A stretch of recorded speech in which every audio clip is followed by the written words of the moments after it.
Nobody should be homeless in the 21st century. Not being able to close the door on the world and have somewhere safe and warm to lay your head is completely unacceptable.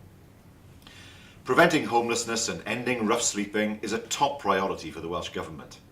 In recent years, we've introduced new laws which are leading the world in stopping people from experiencing the nightmare of homelessness.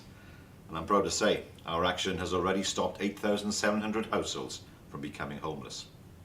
That's good progress. But even one person sleeping on the street is one person too many.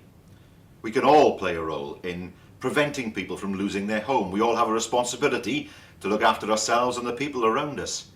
Too many people put their heads in the sand and don't deal with problems early enough, and not enough people are aware of the valuable services that are available.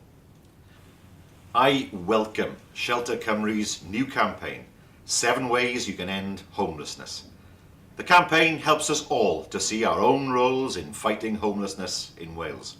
These include recognising when people you know might be struggling and directing them to sources of help, understanding the reasons why people become homeless and having a sympathetic and non-judgmental attitude, doing your bit to help make the most of our precious housing stock by reporting empty homes to your council and supporting local housing developments that include social housing and, if you can, giving your time either through volunteering or fundraising for services that help to prevent and tackle homelessness.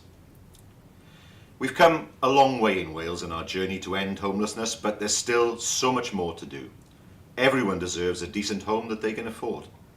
Please go to Shelter Cymru's website, sign up to support the campaign and get involved in any way you can.